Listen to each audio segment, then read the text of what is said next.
मंगल करनी कलिमल हरनी तुलसी कथा रघुनाथ की गति कूर कविता सरित की ज्यों सरित पावन पाथ की। प्रभु सुजस संगति भनिति भली होई सुजन मन भावनी भव अंग भूति मसान की सुमिरत सुहावनी पावनी। তিনি বলছেন এই কারণে মানুষ পড়বে এই রামকথা, কারণ মঙ্গল করণী কলিমল হরণী, এই কথা সবার মঙ্গল করবে, শুভ করবে সবার। কলিমল হরণী মানে কলিমলের হরণ করবে। আমার এই কুর কবিতা মানে বাজে কবিতা, সরিত মানে নদী, মানে আমার লেখা এই যে বাজে কবিতার নদীর গতি সেই রকমই जो सरित পাবন পাথ কি, মানে জো সরিত পাবন মানে হচ্ছে যে নদী পাবন, মানে মা গঙ্গা নদীর কথা বলা হচ্ছে। পথ কি মানে যে পথে সে চলে। তিনি বলছেন পবিত্র গঙ্গা নদী যেমন ভাবে চলে, যে গতিতে চলে, আমার এই বাজে রচনা, কুরূপ রচনা বা কবিতা সেই নদীর মতোই গতিতে এঁকে বেঁকে চলছে। মা গঙ্গার মতো আচরণই আমার এই কবিতার, আর তার মতোই বক্র গতিতে গতিশীল এই কবিতা।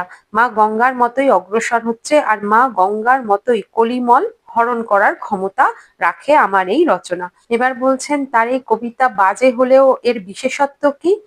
প্রভু সুজস সংগতি ভনিতি ভলি হই সুজন মন ভাবনি। প্রভু সুজাত সংগতি মানে প্রভু শ্রী রামের সুন্দর যশের সঙ্গ করার ফলে ভনিতি ভলি হই মানে আমার এই কবিতা, ভনিতি মানে কবিতা, ভলি মানে হচ্ছে ভালো, সুন্দর হই মানে হয়ে যাবে, সুন্দর হয়ে যাবে।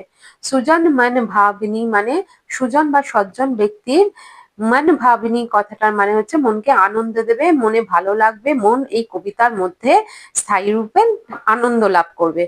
শ্রীরামের যশগান এর মধ্যে থাকার ফলে তার গুণের বর্ণনা থাকার জন্য সজ্জন বা সাধু লোকেরা এই কবিতা পড়ে হৃদয়ে তৃপ্তি পাবে, তারা আকৃষ্ট হবে। আর শ্রীরামের আশ্রয়ের জন্য এই রচনা নিকৃষ্ট থেকে উৎকৃষ্ট হয়ে গেছে। ভব অঙ্গ ভূতি মসান কি সুমিরত সুহাবনী পাবনি। ভব অঙ্গ ভূতি মানে মহাদেবের শরীরে বা অঙ্গে যে ভস্য লেগে থাকে, মসান কি মানে শ্মশানের, তাহলে মহাদেবের অঙ্গ কিসে বিভূষিত থাকে, শ্মশানের ভস্যে, আমরা সবাই জানি। সুমিরত মানে স্মরণ করা, সুহাবনী মানে বন্দনীয়, পাবনী মানে পবিত্র। তাহলে মহাদেবের শরীরে যে লাগানো থাকে ভস্যটা সেটা তো অপবিত্র।